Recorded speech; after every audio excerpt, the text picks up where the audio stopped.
Bismillahirrahmanirrahim. Assalamualaikum warahmatullahi wabarakatuh. Di sini ada pengertian tadi ini dalam bahasa Indonesia ya. Tidak ada Tuhan yang disembah kecuali Allah. Tidak pas kalau tidak ada Tuhan selain Allah. Mungkin bisa diterjemahkan begini. Tidak ada Allah kecuali Dia. Barangkali bisa begitu ya. Ya, karena di sini perkataan Tuhan ini yang banyak ini sebenarnya Tuhan. Jadi kalau disebut kecuali tidak ada Allah kecuali Dia. Atau tidak ada Allah yang disembah kecuali Dia. Mungkin bahasanya begitu barangkali untuk sementara. Terima kasih. Assalamualaikum warahmatullahi wabarakatuh. Bismillahirrahmanirrahim. Assalamualaikum warahmatullahi wabarakatuh. Alhamdulillah kita masuk di kajian diskusi ya dengan bahasa Inggris atau bahasa Indonesia. Kita bercerita tentang Allah. There is no God but Allah ya. Mungkin maybe Mr. Nusamsu can explain to us concerning of the people said that Allah bukan makhluk, ya.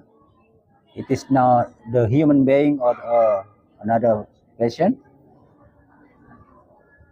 Therefore, we cannot make it photocopy, ya. Make any, yeah. There is no one is the same of that, yeah. You can explain a little bit about that because it's very, very fundamental in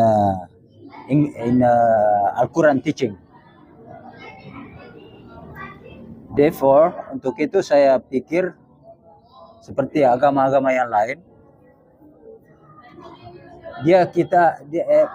they can create their God themselves, ya. For instance, Jesus, they can create, they make picture or we call it patung, ya. It's like that, and they said that's my God.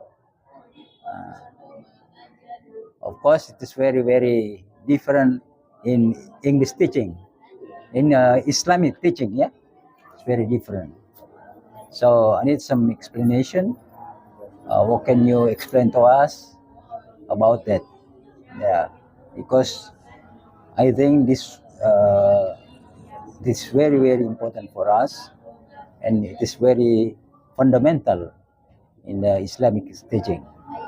Thank you very much. Assalamualaikum warahmatullahi wabarakatuh. All of you can understand, but maybe in speaking it's still difficult. But you understand, I'm sure. So I'm interested in what Pak Nasir speak about. That's the speciality of Arabic language. Because whenever we translate, it will never be exactly the same. Because la ilaha means God that we worship. But whenever we translate into English, there is no God but Allah. It's not exactly the same. So you should add, there is no God to worship except Allah. So it's not exactly the same. But whenever we say in the original text, la ilaha illallah. Because ilaha, it means Allah that worship. And Allah is the name. So, whenever we say in bahasa Indonesia, tidak ada Tuhan selain Allah. Harus ditambah, tidak Tuhan yang patut disembah selain Allah. Tetapi itu bukan lagi terjemahan yang tepat. Karena sudah ada tambahan, sudah ada tafsir. Nah, itulah pentingnya kita belajar dari bahasa aslinya. That's the important one to understand the language, the Arabic language, the Quran language in the original text. Yeah. But translation is something to help us in approaching the meaning. Bagaimanapun terjemahan juga penting.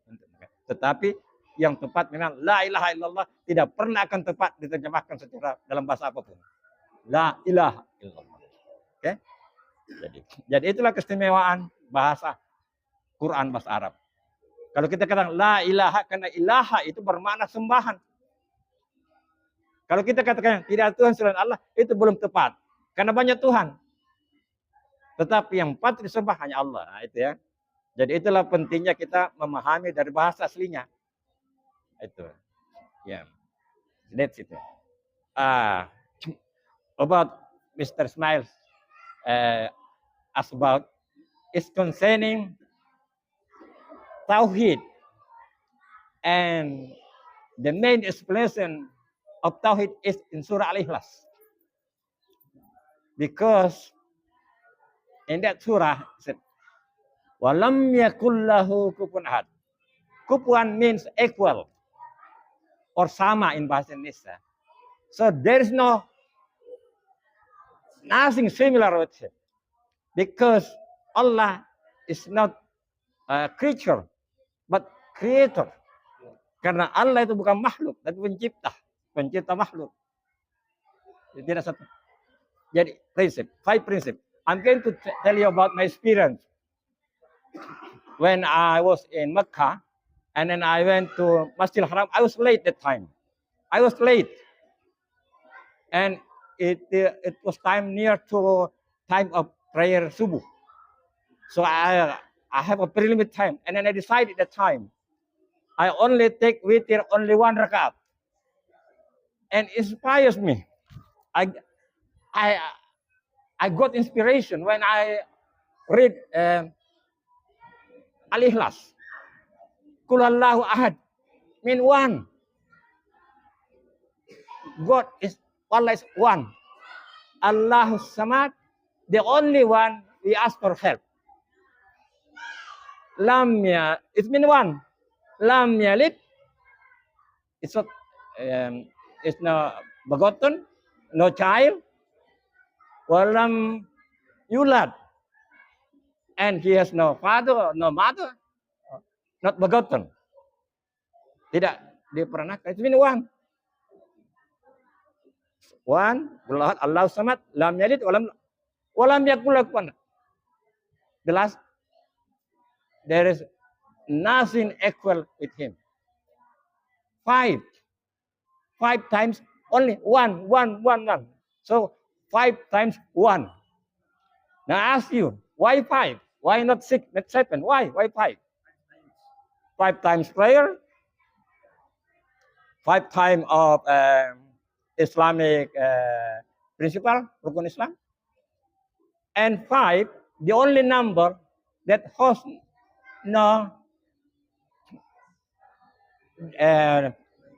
no 5 is the number that has no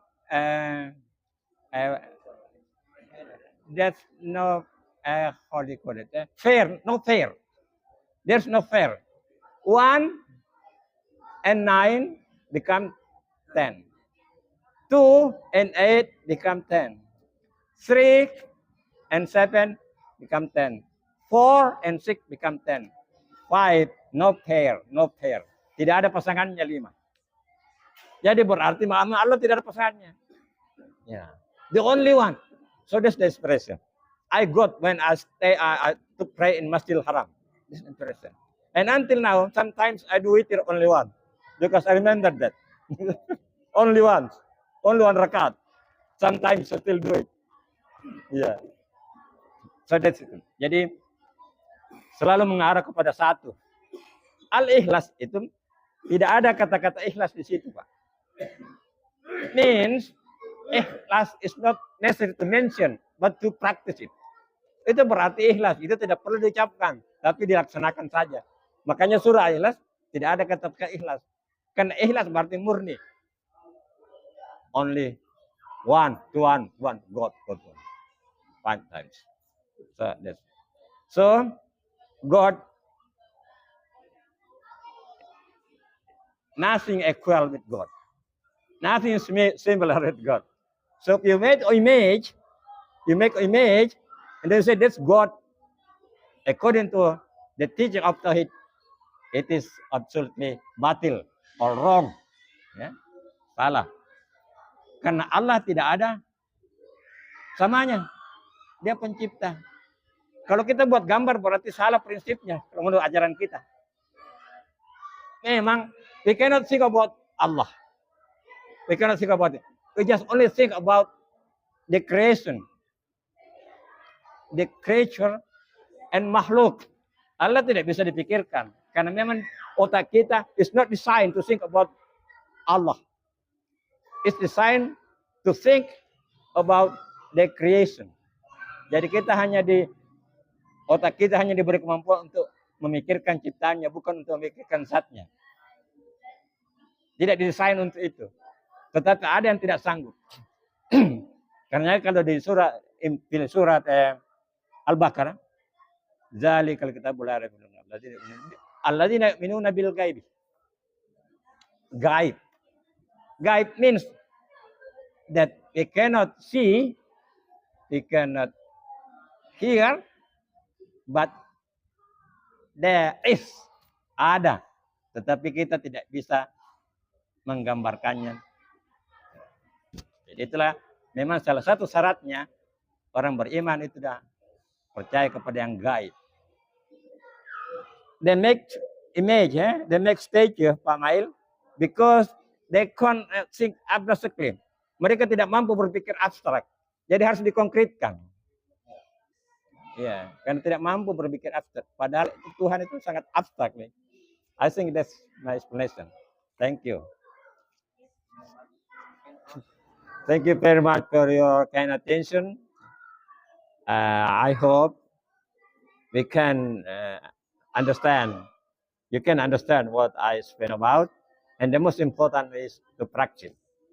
The Quran, our duty or obligation to Quran, firstly, to read. And then to understand. And the third, to apply the implementation in our daily life. Jadi Quran itu kewajiban kita ada 3 bertahap-tahapannya. Membaca, memahami, dan mengamalkannya. Ya. Rasulullah Muhammad SAW in his hadith says, khairukum man ta'allamul Qur'ana wa'allamuhu. The best among you is someone who study Al-Quran and teach it to the others. I thank you very much for your kind attention. Allah bless you all. And akhirul kalam wa barakallahu fiikum. Wassalamualaikum warahmatullahi wabarakatuh.